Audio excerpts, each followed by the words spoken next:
Olá pessoal, tudo bem? Vamos começar novamente. Continuando a filosofia de Platão.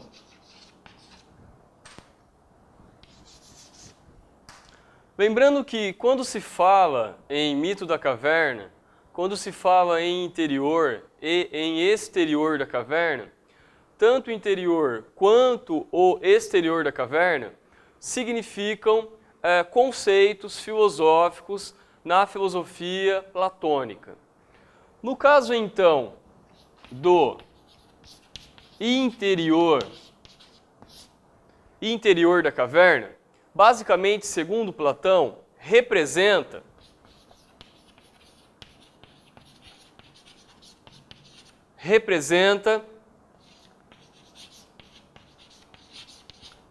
o mundo sensível, que é, em última instância, o mundo em que nós vivemos, o mundo em que nós habitamos. O problema, segundo Platão, lembrando que no interior da caverna há uma série de homens presos, acorrentados, sombras no interior da caverna, naquela parede no interior da caverna, lembrando que toda essa conjuntura representando o mundo sensível vai mostrar para nós um problema grave, segundo Platão, de que o nosso mundo é falso. O nosso mundo não é o mundo verdadeiro. Se fizéssemos aquela comparação com o clássico filme Matrix, o nosso mundo seria a Matrix. O interior da caverna seria a Matrix, por assim dizer, não é? Falso e não verdadeiro. Em contrapartida,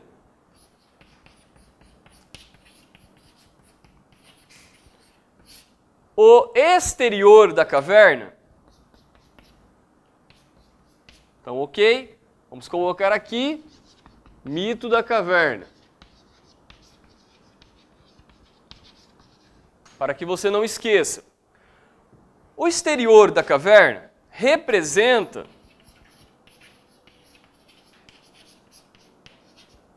o mundo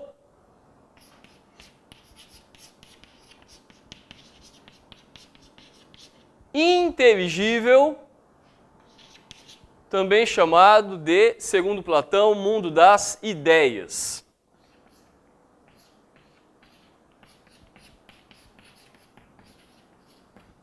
Então seria basicamente assim: o mundo das ideias é o mundo verdadeiro, é o mundo que, como diz o próprio nome, possui ideias, que segundo Platão são perfeitas, eternas, imutáveis e necessárias.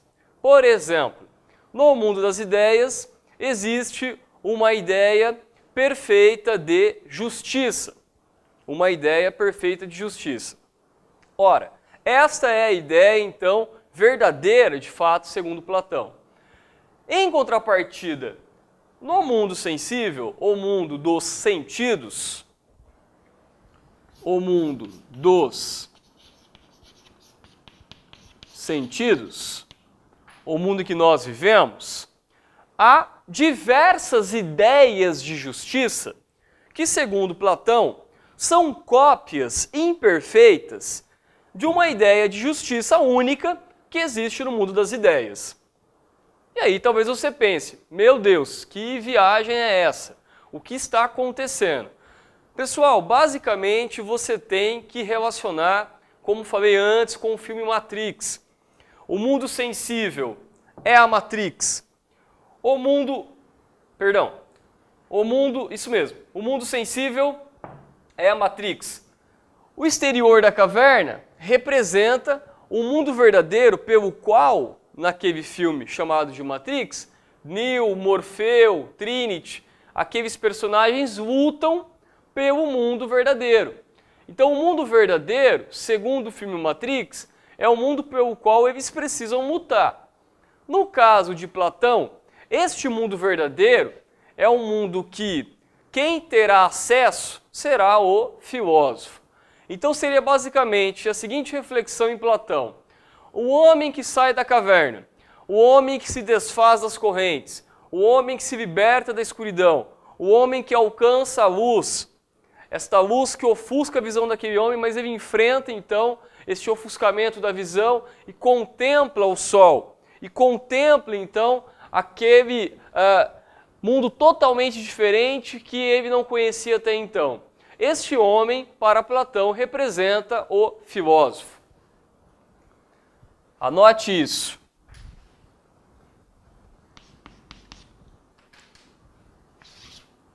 O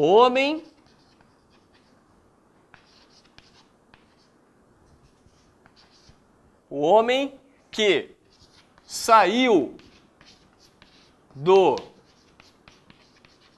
interior da caverna, o homem que saiu do interior da caverna,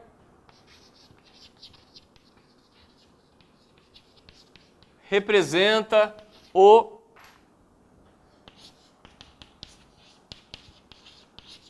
filósofo. Ou como diz Platão em A República, que você pode encontrar dessa forma, rei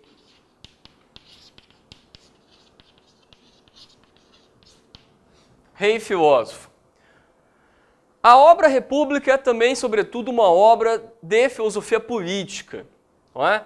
Então, quando Platão fala desse rei filósofo, quando Platão na obra descreve uma cidade perfeita, uma cidade ideal, ele vai dizer assim, ora, quem é aquele apto a governar a cidade perfeita?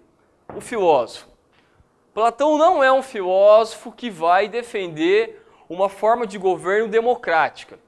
Ele não quer relação com a democracia. Mas por qual razão não quer? Ora, porque o mestre de Platão, conforme já falei antes, Sócrates, justamente foi morto de forma injusta, foi julgado e morto de forma injusta em um regime democrático. Então, quer dizer, Sócrates, mestre de Platão, morre na democracia ateniense. Então, Platão, ele não preza, ele não tem um gosto, por assim dizer, não é, positivo, não é, uma atração pela democracia. Então, para ele, quem vai governar a cidade perfeita apresentada na obra República? Quem é o mais apto a governar? Aquele que, segundo ele, tem a maior aptidão para fazer uso da capacidade racional. Inclusive, então, para que essa capacidade racional contribua, resulte no governo de uma cidade, que seria o filósofo. Alguns materiais didáticos, como por exemplo o material do qual eu gosto e falo muito, o Filosofando, diz que a forma de governo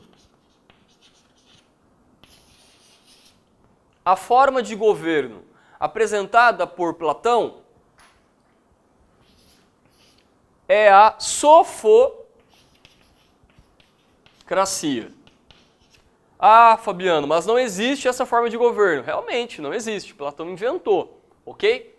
Não estamos falando aqui de formas de governo clássicas, como monarquia, aristocracia, não é? Aliás, formas de governo das quais Aristóteles, posteriormente, discípulo então de Platão, falará a respeito. A sofocracia é uma forma de governo criada por Platão, não é? Criada por Platão, que seria basicamente o governo, o exercício do governo pelo sábio. Quem é o sábio? O filósofo.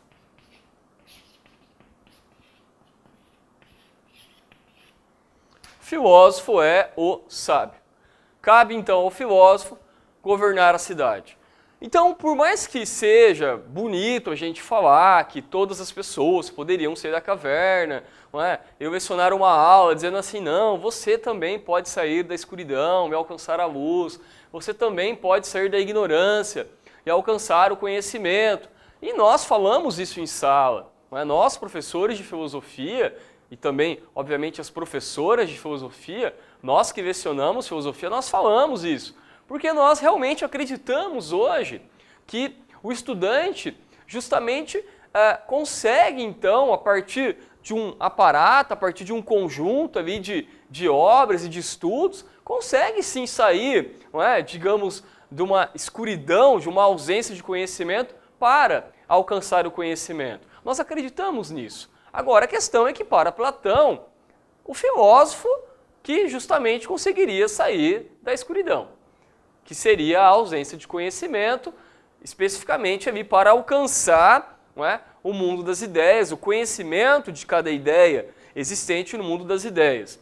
Não é? O filósofo seria, de fato, aquele apto, então, para realizar tal empreita. Lembrando que, para Platão, uma pessoa na minha idade, então com 30 anos, você aí com 20, 17, 15, enfim, das mais variadas idades, nós aí que temos aí menos de 40, 45 anos, segundo Platão, nós não estudaríamos filosofia, não é? Nós não poderíamos estudar filosofia. Então a filosofia de platônica é uma filosofia bela, sem dúvida, mas pensando na conjuntura, no contexto platônico, muitas coisas não são assim conformes, digamos, a gente realmente gostaria que fosse. Por quê, pessoal? Porque todo filósofo é fruto do seu tempo ao mesmo tempo, não é? Até rimou, né? Todo filósofo é fruto do seu tempo. Então, Platão não vai ser um filósofo que vai incluir todas as pessoas, por exemplo, em um conceito de filósofo, não é? Ele não vai ser um filósofo, um pensador, que vai incluir todas as pessoas em um conceito de cidadania, por exemplo. Mas o Platão não faz isso, o Aristóteles não faz isso, os filósofos gregos em geral, justamente, e não só os gregos, os modernos também, não é? Realizaram ali uma série de comentários que são comentários com os quais não concordamos com todos, ok? Então, que fique muito claro isso para vocês. Pois bem, Platão, aproveitando o ensejo, aqui falando do rei filósofo, apresenta na obra A República 3 classes.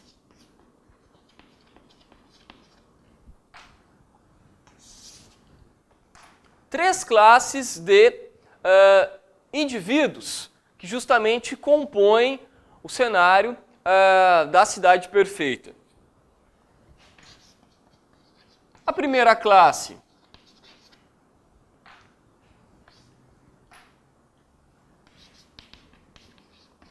seria do filósofo, ou o rei filósofo, caberia a ele governar a cidade perfeita.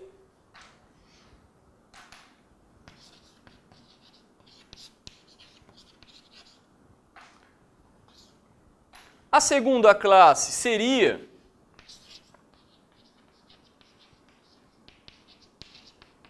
a do guerreiro, caberia ao guerreiro proteger essa cidade perfeita.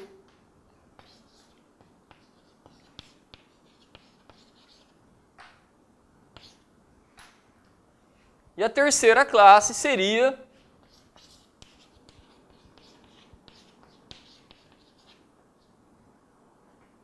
a do produtor econômico, que teria que justamente fazer, gerar, não só a questão de alimentos, mas vestuário, enfim, a cidade de um ponto de vista, digamos que, como diz o próprio nome, a própria denominação, econômico. Então a ideia de Platão é que essas 3 classes de indivíduos, de pessoas, de sujeitos, justamente fariam com que esta cidade, que Platão chama de perfeita, de ideal, cidade justa, com que esta cidade tivesse um encaminhamento, tivesse então uma continuidade. Pois bem, conforme eu falei antes, Platão teve um discípulo, esse discípulo foi o filósofo Aristóteles, que fez vários comentários que destoam bastante não é? Daquilo que outrora Platão expôs em sua filosofia, não é? Claro que eu gostaria de prolongar mais aqui tempo com Platão, mas nós temos que dar então uma continuidade. Pois bem, então, Aristóteles. Aristóteles.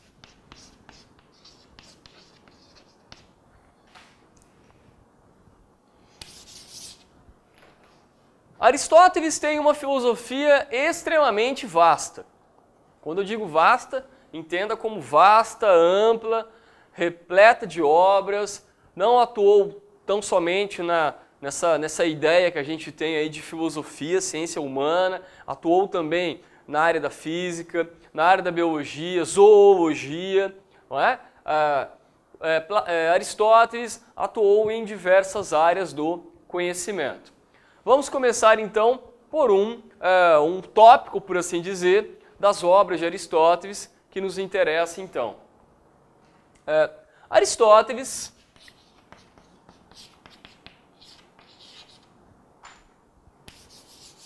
no campo da ética escreveu uma obra chamada Ética a Nicômacos. Não é?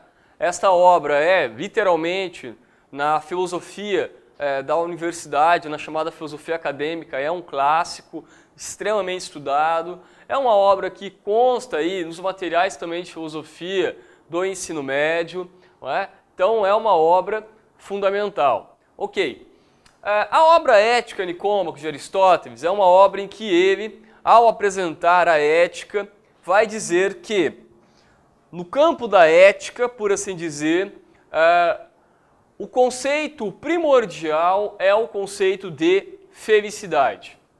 Por que Aristóteles diz isso? Ora, quando ele fala do ser humano,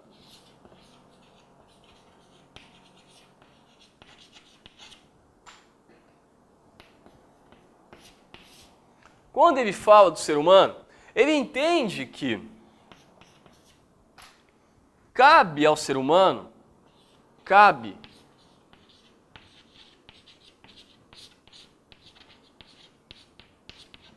construir a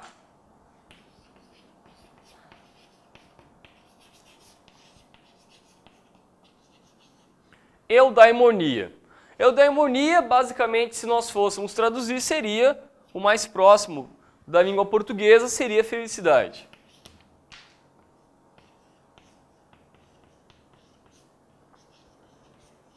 Seria felicidade.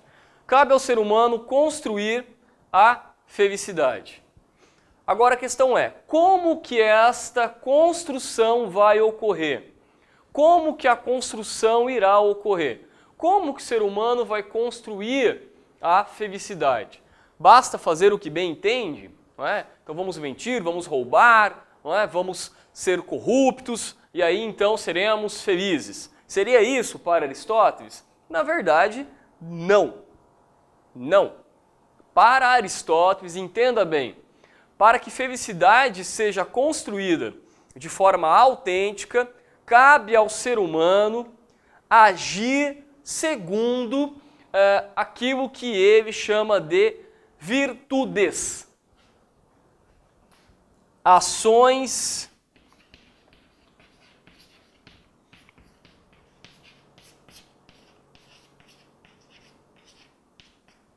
virtuosas.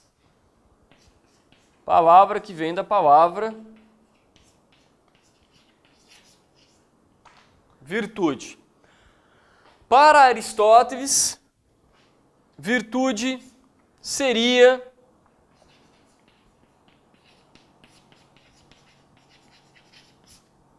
o chamado meio termo. Por quê? Porque para ele, toda virtude estaria entre dois vícios. Um que seria a falta da virtude e o outro que seria aquilo que excede a virtude. Basicamente isso é um ponto aí fundamental. Veja o seguinte, seria basicamente o seguinte.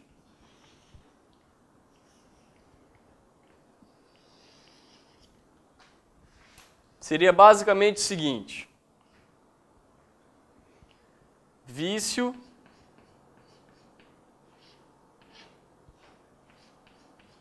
virtude,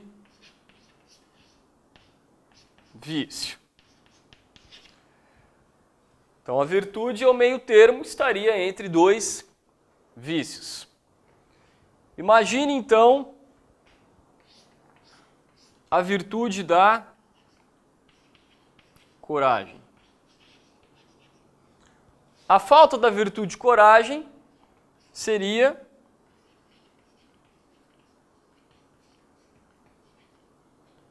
a covardia, não é? Aquilo que excede a coragem seria aquele destemor, aquela total ausência de medo que justamente resultaria em uma imprudência, não é? Vou deixar um pontinho de interrogação aqui, não é? Porque nem todo conceito de vício necessariamente a gente encontra ali uma palavra específica, não é? Para corresponder à ideia de vício dessa tabelinha que a gente faz. Um bom livro didático que sempre vai apresentar todas as denominações é o livro didático da professora de filosofia da USP, Marilena Chauí, ok? Os materiais didáticos da Marilena Chauí, no caso o convite, os materiais didáticos não, o material didático, Convite à Filosofia, de Marilena Chauí, ok? É um material que tem essa tabela aí com uma série de vícios e virtudes. Tá. Essa virtude seria o meio termo, seria uma ideia em Aristóteles de equilíbrio, tá? Os vícios seriam o quê? É uma ideia que de uma deformidade de um ponto de vista ético, tá? Vou colocar aqui uma deformidade.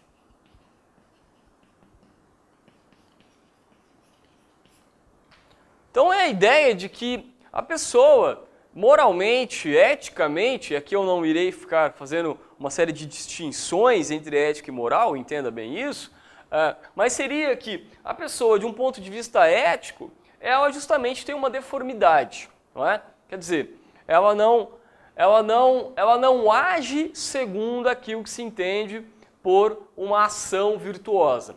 Então, para Aristóteles, voltando, a felicidade, para ser construída de uma forma autêntica, o indivíduo precisa agir de forma virtuosa, agir segundo virtudes, para que a felicidade seja construída de uma forma autêntica, não é? O livro didático Filosofando tem um capítulo extremamente interessante sobre a ética em Aristóteles, sobre também o conceito de felicidade em Aristóteles. Eu falo interessante porque o Filosofando, no começo do capítulo, se eu não me engano, Em Busca da Felicidade, algo assim, o título, o Filosofando ele começa a falar das formas, não é, dos conceitos, do que nós entendemos hoje do que é a felicidade, tá? Então o Filosofando fala de uma felicidade que advém do status social, não é? Uma felicidade que advém do reconhecimento público, uma felicidade que advém do que ele chama no livro ali de pílulas da felicidade, que seria uma felicidade advinda de drogas lícitas ou ilícitas e assim por diante. O Filosofando fala de uma felicidade que advém, digamos assim, de uma vida luxuosa, não é? E assim por diante. Mas por que o Filosofando fala disso? Porque justamente tudo isso que de um modo geral a gente hoje entenderia como sendo elementos que contribuiriam talvez aí para uma constituição de felicidade, se você pensa na filosofia de Aristóteles, todos estes elementos não serão os elementos definidores do que é necessário para construir felicidade. Felicidade, em última instância, para ele. Para construir felicidade, cabe ao indivíduo, cabe à pessoa agir segundo aquilo que ele entende como sendo ações virtuosas.